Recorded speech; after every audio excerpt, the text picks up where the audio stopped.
Hello hall. So எல்லோரும் எப்படி இருக்கீங்க? நல்லா இருப்பீங்கன்னு நினைக்கிறேன். நானுமே ரொம்ப நல்லா இருக்கேன்.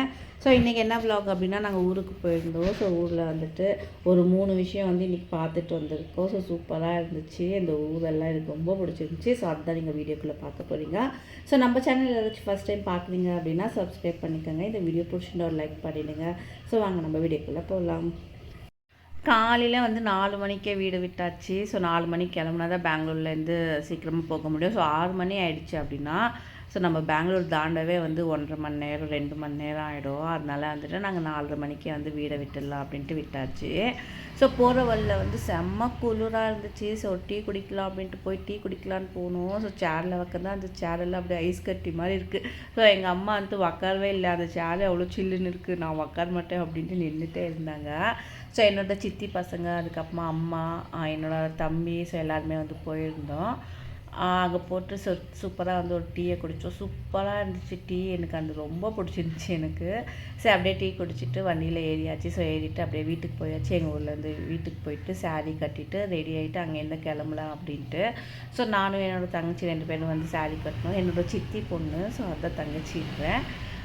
நாங்கள் 2 பேரும் வந்து சாரீ கட்டி ரெடி ஆகிட்டோம். ஸோ முனேஸ்வரை கும்பிட்டுக்கு அவங்க வந்து முனேஸ்வரை கும்பிட போகிறாங்க. ஸோ நாங்கள் வந்து ஒரு காரியம் இருக்குது, அதை முடிச்சுட்டு அதுக்கப்புறமா தான் வந்து கோயில்கிட்ட போக முடியும். ஸோ 2மே வந்துட்டு ஒரே ஊரில் ஒரு 5 நிமிஷம் டிஃப்ரெண்ட், அவ்வளோதான். ஸோ அந்த பக்கம் வந்து காரியம் நடக்கும், இந்த பக்கம் வந்து முனேஸ்வர பூஜை நடக்கும்.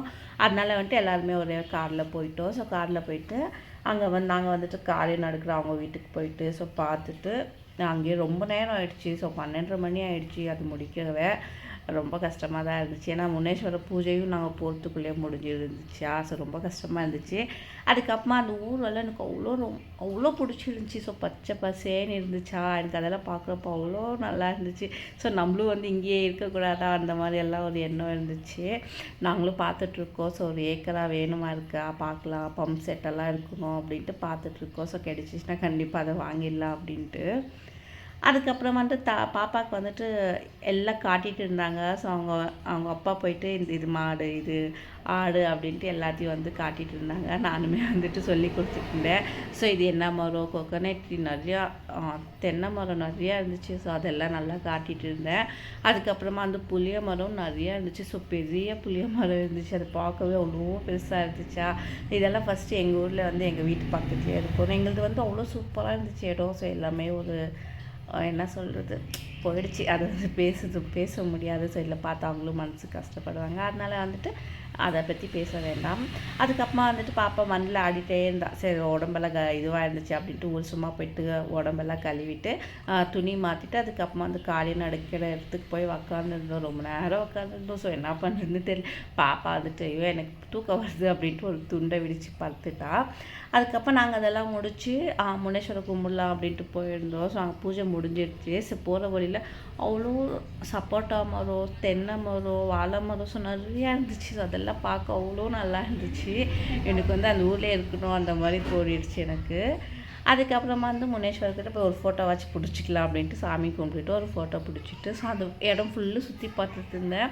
அவ்வளோ பச்சை பசேன்னு ஒரு தோப்புக்குள்ளே தான் இருக்குது கோவில். அது சூப்பராக இருந்துச்சு. அது ஃபுல்லாக வந்து பார்த்துட்டே இருந்து எனக்கு ரொம்ப பிடிச்சிச்சு அப்படின்ட்டு. ஸோ ஒரு பம்ப் செட்டும் இருந்துச்சு. அங்கே வந்துட்டு பாப்பா நான் தண்ணியில் ஆடுறேன் அப்படின்னா ஸோ என் தம்பி வந்து ஆட வச்சுட்டு இருந்தேன் அந்த தண்ணியில். ஸோ என் பையனும் வந்து பார்த்துட்டே இருந்தான். அதுக்கப்புறமா நான் அவங்க ஒரு இடம், எங்கள் ஊரில் வந்து ஒரு இடம் வாங்கணும் அப்படின்னு பார்த்துட்டே இருக்கோம். ஸோ அதுதான் இந்த இடம். ஸோ நான் வந்து இறங்கவே இல்லை. ஸோ பாப்பா தூங்கிட்டு இருக்கா அப்படின்றதுக்காக பாப்பா வந்து டிஸ்டர்ப் ஆகிடுவா ஏஞ்சிட்டா அப்படின்ட்டு நான் வந்து ஏஞ்சிக்கவே இல்லை. கார்லேயே வந்து உக்காந்துருந்தேன். ஸோ அவங்க வந்து பார்த்துட்டு இருந்தாங்க. எங்கள் அம்மா, என் தம்பி, எங்கள் மாமா, எங்கள் அத்தை, ஸோ எல்லாருமே பார்த்துட்டு இருந்தாங்க. நானும் கார்லேருந்தே பார்த்துட்டு இருந்தேன். ஸோ அதுக்கப்புறமா எங்கள் வீட்டுக்கிட்ட வந்துட்டு முருங்கை மரம் இருந்துச்சு. ஸோ அதுலேருந்து எனக்கு முருங்கை கீரை வேணும் அப்படின்ட்டு அதை எடுத்துகிட்டு ஃபுல்லாக வந்து எங்கள் அம்மா உருவி கொடுத்தாங்க.